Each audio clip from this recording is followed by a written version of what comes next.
네. 자, 오늘 컴퍼니 백브리핑 첫 번째 소식은 예. 하이브와 관련한 소식이죠. 네. 김상훈 기자 나오셨습니다. 어서 오세요. 안녕하세요, 김상훈입니다. 네.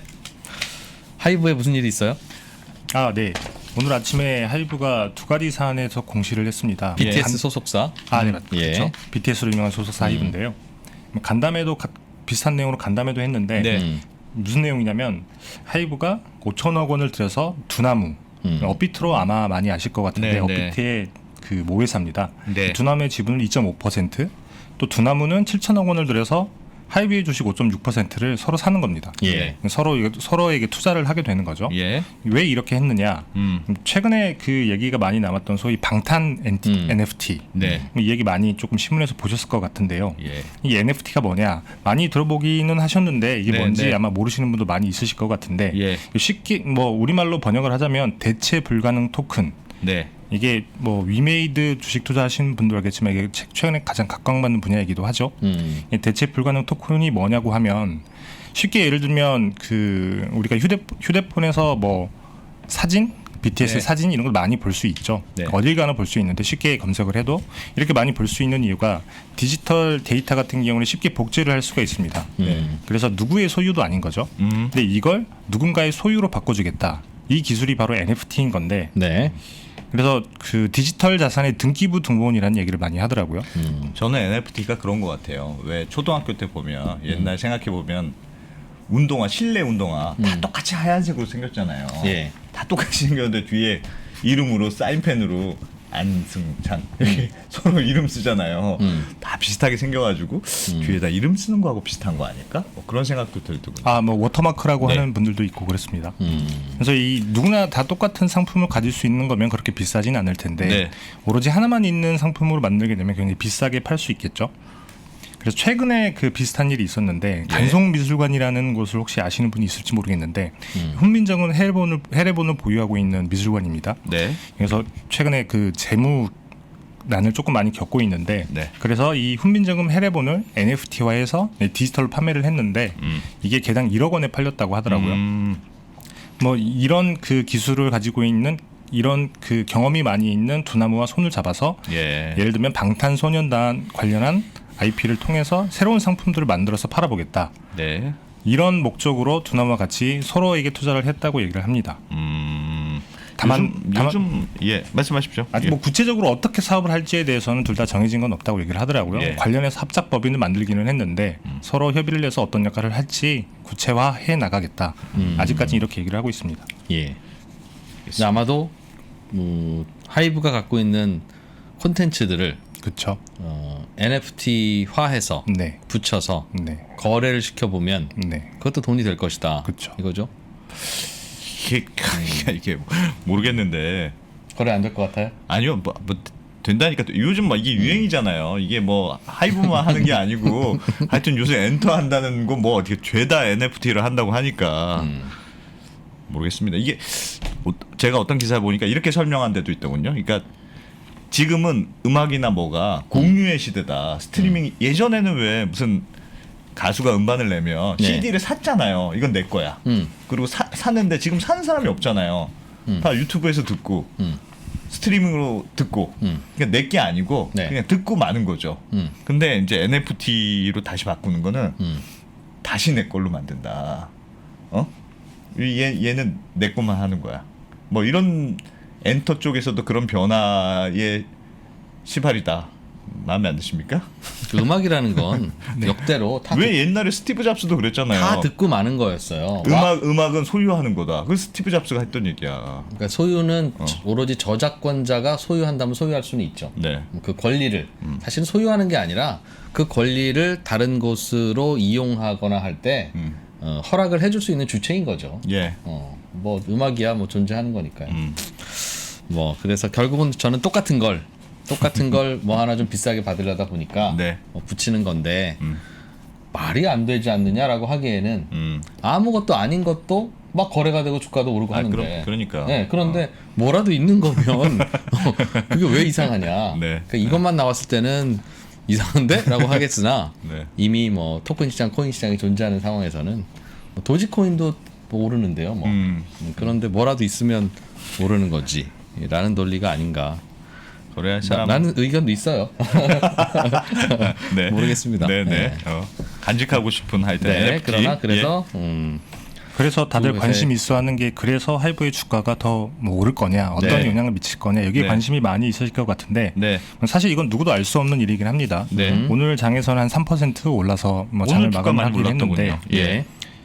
다만 그 오늘 공시에 또 다른 재미있는 내용이 하나 있는데요. 네. 이거 말고도 그 하이브가 4천억 원 규모로 예정했던 전환사채를 4,920원까지 늘리겠다. 네. 이 내용인데 이 뭐 규모도 규모지만 안에 들어있는 요건들이 굉장히 좀 흥미롭습니다. 예. 이게 5년 만기 전환사채라고 하는 게 빚이잖아요. 예. 5년 만기인데 하이브는 이자를 내지 않겠다. 이자가 표면 이자율과 만기 이자율이 제로입니다. 네. 그리고 이 말인즉슨 그 전환사채를 사는 사람들, 그러니까 돈을 빌려주는 사람들인 거죠.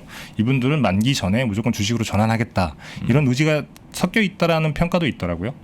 그리고 전환가액은 지금 주가보다 한 10% 가량 높습니다. 아, 오늘 종가가 높아요. 예. 35만 6,500원이었는데 네. 전환 가격이 38만 5,500원이에요. 그리고 리픽싱이라고 하죠. 그러니까 주가가 떨어졌을 때나 올랐을 때 이걸 이익 전환 가격을 조정할 수 있는 네. 요건을 보통 돈을 빌려주는 사람들, 채권자에게 주는데 이 리피싱 조항도 없는 것으로 알려져 있습니다. 네. 아하. 그래서 굉장히 조금 이 이례적인 채권을 사는 사람은 최소한 이 전환 가격보다는 높아질 걸로 크게 기대한다. 굉장히 그렇죠. 콧대 높은 CB죠. 그렇습니다. 뭐 다른 회사 CB라면 뭐 이런 친구들이 그렇지, 있어. 그렇지. 뭐 그런 거죠. 아주 굉장한 자신감이네. 되게 이제 우리가 어떤 굉장히 좋은 회사는 네. 이제 직원을 뽑을 때 네. 우리는 퇴근 시간 없어. 집에 갔다 다시 와야 돼. 네. 월급 그래도- 월급 별로 안 많아. 별로 안 많아. 도시락 싸와야 되고 네. 내 도시락도 같이 좀 싸우면 좋겠어. 3%인데 3%? 뭐 올려면 와. 뭐 싫으면 다음 사람. 이런 느낌이지. 그래서 하이브니까 발행할 수 있는 이게 CB다. 뭐 팔겠냐 하는 사람도 있을 수도 있겠지만 실제로 미래에셋이 이 4,920억 원 중에 이미 네. 1,500억 원의 투자하기로 결정을 했다고 하더라고요. 미래에셋이? 네. 예. 나머지는 다른 투자자들한테 이제 파는 걸 협의를 하고 있다고 얘기를 합니다. 예. 여튼 뭐 이 분들은 적어도 이분들은 38,500원 이상은 하이브 주가 가겠다라는 데 베팅을 한 거라고 볼 수 있죠. 근데 못 갈지도 모른다는데도 베팅한 거예요. 네. 왜냐면 그렇죠. 주가가 더 갈 거라면 35만 원에 지금 주식을 사지. 왜 38만 원에 전환할 수 있는 CB에 투자하겠어요? 주가가 반토막 날 수도 있다. 네. 그때는 우리가 CB로 해서 원금은 회수하겠다는 거니까 맞습니다. 사실은 여기에 주가에 대한 강한 확신이 있다면 네. 100% 확신이 있다면 이거 안 하죠. 그냥 주가를 산다. 그러나 주식을 산다. 리스크도 굉장히 있다고 판단하고 심지어는 전환가가 현재 주가보다 높은데도 불구하고 네. 그래도 이 리스크는 감당하기 싫어라고 생각하고 CB를 선택하는. 사실 또 대량의 주식이니까 네. 대량의 주식을 살 기회가 없기도 하고 이런 방법을 선택할 수도 있을 것 같긴 합니다. 그럴 수도 있네요. 네. 장에서 이렇게 사기는 어려우니까. 그러니까요. 그럴 수도 있겠네요. 알겠습니다. 네. 네. 네. 다음 소식은 카카오가 네이버 매출을 처음으로 추월했다는 소식입니다. 실적 발표 있었죠. 네. 예. 오늘 카카오가 3분기 실적 발표를 했는데 음. 매출액이 1조 7,200억 원 정도 나왔습니다. 사진 먼저 보여주시겠어요? 네. 아이디야. 이게 1조 그 전년 대비해서 한 60% 가량 늘었죠. 이게 늘어난 부분들을 보게 되면 이 콘텐츠 부분에 게임이 있습니다. 예. 이게 4,631억. 아. 전년 대비해서 한 208% 정도 늘었는데 이게 카카오 게임즈가 지분 투자를 했던 오딘이라고 하는 게임이 최근에 굉장히 흥행을 했는데 굉장히 많이 여기서 나온 늘었네요, 매출 게임. 때문에 예. 영업 매출이 굉장히 많이 늘었다고 얘기를 하더라고요. 예. 예. 그래서 네이버의 3분기 매출액이 1조 7,200억 원. 좀 비슷하긴 하지만 적었는데요. 아직 네이버 3분기 매출액이 카카오보다 적었는데 그래서 카카오가 네이버의 매출액을 뛰어넘은 게 이번이 처음이라고 합니다. 예. 이게 무슨 의미가 있느냐? 네. 사실 그동안은 플랫폼에서 1등 이미지는 항상 네이버였죠. 네, 그만큼 욕을 많이 먹기도 했고 그 자리가 카카오로 바뀌었다라고 하는 상징적인 카카오. 얘기라고 할 수 네. 있을 것 같습니다. 네. 네. 근데 다만 뭐 이런 평가도 있는데요. 다만 돈은 아직 네이버가 훨씬 잘 벌고 있다. 매출은 카카오가 많겠지만 시청도 카카오가 많고 네. 하지만 네이버가 돈을 훨씬 잘 벌고 있다. 실제로 3분기 영업이익을 보게 되면 카카오는 1,600억 정도인데 네. 네이버는 3,500억. 어유 차이 많이 나네요. 네, 두 배가 넘습니다. 예. 그래서 왜 이럴까에 대해서 해석이 조금 분분하기는 한데요. 네. 가장 많이 하는 해석 중에 하나가 둘의 성장 전략이 굉장히 다르다. 이런 얘기를 하는데 우선 카카오는 덩치를 키운다. 돈 많이 쓴다. 돈 많이 벌면 쓰는 또 쓰고, 거죠. 벌면 또 쓰고. 네. 그래서 덩치 키운다. 예. 실제로 M&A도 많이 하고 공격적으로 투자도 많이 하고 예. 최근에 뭐 카카오 게임즈가 그 라이온 오딘이 조금 매출이 많이 나오니까 라이온 하트를 실제로 인수하기도 했죠. 지분 투자를 했다가 경영권을 아예 가져갔습니다. 예.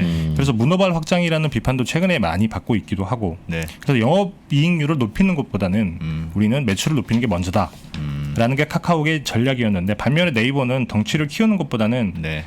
최근까지는 내실을 다지는 데 조금 주력을 해왔습니다. 최근에 뭐 북미 웹툰 플랫폼이랑 그 다음에 국내 웹소설 플랫폼 문피아를 인수하기는 했지만 네. 그 전까지만 하더라도 네이버가 뭘 샀다, 그러게요. 어떤 맞아요. 기업을 샀다 이런 얘기는 잘 듣지 못했던 소식이기도 하죠. 네이버가 조금 조심스럽긴 한 것 같아요. 카카오보다는 항상 행보가. 맞습니다. 근데 이런 미래의 그 이른바 스토리 기업들, 네. 꿈이 많은 기업들은 매출 이걸 좀 비교하는 건 약간은 그리 정교한 그 인덱스는 아니다. 그러니까 하던 사업이 카카오가 더 잘 돼서 매출이 늘어났다면 이거 카카오 되게 잘하는데 뭐야? 할 수 있겠는데 계속 새로운 거 갖다 붙여. 새로운 거 사다 붙이면 되니까 뭐 그거야 뭐 그게 정말 좋은 거야? 이제 뭐 나쁜 걸 일은 있다는 뜻은 아니라 그래서 문어발. 그러니까 문어발. 매출이 늘어난 거다겠죠 당연히. 그건 인수했다는 말과 동의어일 뿐이라서 네. 인수했다고 한번 뉴스 나고 매출 늘었다고 한번 뉴스 나고 역전했다고 뉴스 나고 그러면 서로 다른 얘기인가 같은 얘기죠 같은 얘기. 그리고 네. 네. 또 반대로 네이버가 이익이 많이 나는 것도 또 이거는 꼭 그게 좋은 거냐 또 이건 미래 이익이 날 만한 씨를 잘 뿌리고 있느냐는 예. 또 판단해야 되는 거라서 예. 현재 나오는 숫자가 그리 뭐 유용하지는 않으나 재미있네요. 예. 그 뭐 어쨌든 오늘 뭐 카카오 주가도 많이 오르고 하더라고요 오늘도. 조금 구체적으로 비교해 볼 수 있을 만한 사례가 있긴 한데요. 네. 이게 예. 카카오페이랑 네이버 파이낸셜. 네. 카카오페이는 뭐 어떤 걸 인수한 건 아니죠. 라이센스를 통해서 굉장히 공격적으로 투자를 해서 증권사, 네. 그다음에 이번에는 디지털 보험사까지 한다고 얘기를 하고 있죠. 네. 네이버 파이낸셜이 카카오페이가요. 카카오페이는 인수하지 않았어요? 증권사를? 증권사는 인수했죠. 예. 증권사는 인수했고 증권사를 안착을 시켜놓고 굉장히 다양한 사업을 예. 하려고 하고 있는데 예. 네이버 파이낸셜 같은 경우에는 이렇게 인수하거나 새로운 사업, 그러니까 라이센스를 취득하는 것보다는 기존 금융사랑 조금 제휴를 하는 편입니다. 네. 그래서 조금 영리하게 영업을 한다고 할까요? 네이버는 항상 제휴가 많더라. 네. 정말. 네이버는 제휴, 카카오는 인수. 뭐가 좋은 걸까요? 옆에 파트너랑 손잡고 하는 거하고 그냥 내가 모르겠네. 그게 이제 업의 본질에는 네이버가 좀 충실하거나 집중하는 것 같고요. 네, 하고 싶은 거 다 인수하면 끝이 없지 않나요? 그렇죠.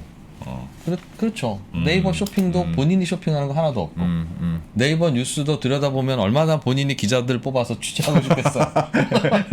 저 백브리핑 갖다가 써버릴까? 네, 생각도 네. 하는데 그냥 중계만 해주죠. 그렇죠. 중계만 해주죠. 중계만 해주는데 어. 집중을 하고 그러다 보니 이제 사업이 크게 확장되거나 많은 걸 하는 데는 속도는 느리나 다만 안전하게 뭐 안전하게 파트너로. 그리고 주식 희석이 잘 안 되잖아요. 그러니까. 근데 카카오는 자꾸 인수할 때마다 사실은 주식이 희석되는 거라서 네. 맞습니다. 일장일단이 있죠. 대박 나면 카카오가 대박 나는 거고 그런 거겠죠. 그렇겠죠. 예. 그러니까 카카오는 깊숙이 파서 다 먹겠다는 거고 그렇죠. 네이버는 위에 뜨는 크림만 먹겠다는. 알겠습니다. 근데 다 깊숙이 판 게 과연 얼마나 맛있겠냐 이거 생각해보는 문제죠.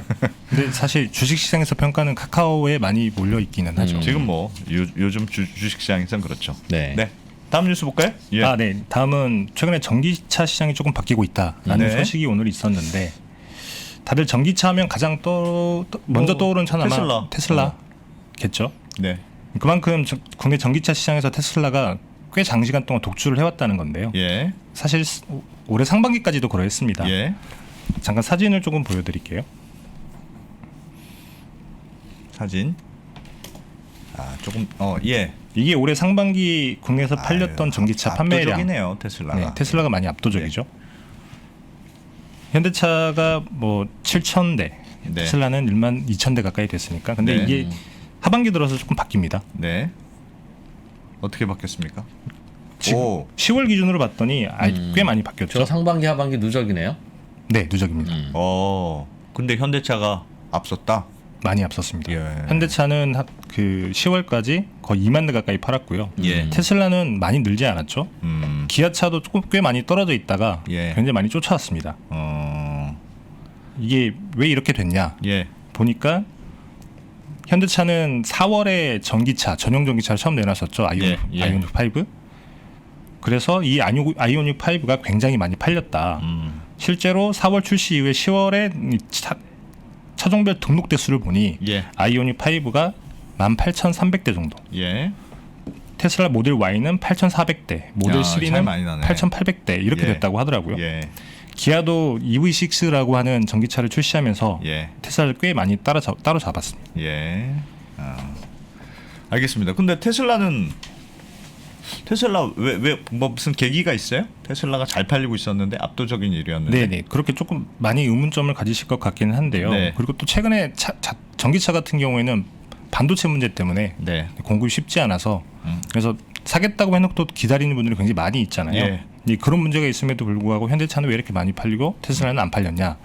조금 제가 취재를 해보니까 일단 테슬라 같은 경우에는 가장 인기 있는 모델이라고 하더라고요. 모델 3 롱레인지. 예. 이걸 8월부터 판매를 중단을 아예 했습니다. 네. 팔지 않는 거죠. 그렇다 보니까 가장 인기 있는 차종은 팔지 않다 보니 현대차에 비해서는 어부질이네 현대차가. 그렇죠. 네, 알겠습니다. 최근에 그리고 뭐 반도체 문제에도 불구하고 테슬라가 실적이 굉장히 좋았다라는 그렇죠. 평가가 있어서 네. 그걸 테슬라는 벗어난 거 아니냐라는 얘기도 많이 있긴 했는데 네. 일단 뭐 반도체가 수요만큼 따라올 수는 공급이 수요를 따라올 수는 없었을 테니까. 테슬라라고 해서 네네. 넘치기는 했겠느냐. 그쵸. 예. 그래서 뭐 각 나라별로 배분을 하다 보니 한국에는 안 팔지 않은 거냐, 조금 덜 판 거 아니냐, 이렇게 해석을 하는 사람들도 있습니다. 테슬라가 잘 안 팔리면 에이 그건 테슬라가 안 판 거야. 내 이렇게 반대로 얘기할 줄 알았어요. 뭐 다들 왜 그래요 왜? 반대로 만약에 현대차가 진짜 잘해서 그렇습니다. 그러면 에이, 잠깐 그거 아닌 것 같은데 뭐, 이랬을 거 벌써. 사은품 많이 줬나 보네. 일단 숫자로만 놓고 보면 국내 전기차 시장에서 현대차가 1등을 한 건 처음이라고 얘기를 하더라고요. 아니 요즘 근데 현대차의 기세가 무섭긴 무섭더라고요. 정말 미국에서도 그렇고 현대차의 기세가 대단하긴 대단한 것 같아요. 테슬라가 왜 이제 주력 모델을 뺐는지는 뭐 내부 사정이 있겠습니다만 네. 사실은 이런 거예요. 그러니까 우리나라는 좀 원래 현대기아가 잘 나가는 나라니까 우리나라에서 잘 팔렸다고 해서 현대기아차의 아이오닉이나 뭐 이런 것들이 세계적으로 테슬라를 위협할지는 잘 모르겠습니다만 네. 어쨌든 우리나라 소비자들도 눈높이 높은 소비자들인데 네. 한 번 사는 차 테슬라 안 사고 이걸 산다는 건 다른 나라도 그럴 것이고 과연 테슬라가 그럼 다른 이제 전기차 슬슬 만들어내는 기존 전통적인 자동차 회사들에 비해서 얼마나 경쟁력을 가질 수 있을 거냐 하는 거에 대한 고민은 하겠죠. 테슬라 주주들도 같이 해야 되고. 네. 예. 그러니까 지금은 모르지만 나중에 풀 서비스 풀 무슨 자율주행. 완전 완전 자율주행. 그 뭐라고 네, 하죠? 네. 그거 하면 달라질 거라고 하는데 모르겠습니다. 주가가 뭐 항상 설명을 해주니까. 알겠습니다. 네. 자, 카카오, 하이브, 테슬라까지. 네. 오늘 다행했네요. 예. 고맙습니다. 감사합니다. 김상훈 기자였습니다.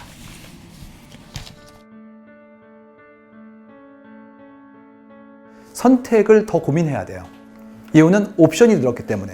그래서 선택에 대한 부분들을 하기 위해서는 뭐가 필요하냐면 그만큼의 지식이 요구됩니다. 즉 디코딩을 위한 난리지가 요구돼요. TMI죠. 계속 정보가 오고 있는 거예요. 뭐 하나 살려고 그러면 두려워집니다. 공부를 해야 되거든요. 계속 공부해야 돼요. 공부하세요.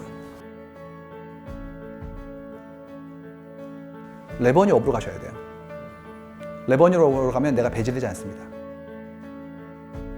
3프로TV 채널의 공개 영상에서는 전달할 수 없었던 심화되고 체계적인 12개의 핵심 커리큘럼을 담았습니다. 또한 작년에 많은 분들이 좋아해 주셨던 삼프로TV를 빛낸 투자 전문가들의 자필 투자 덕담과 격언이 들어간 삼프로TV 다이어리와 함께 2022년도 잘 준비하시기 바라겠습니다.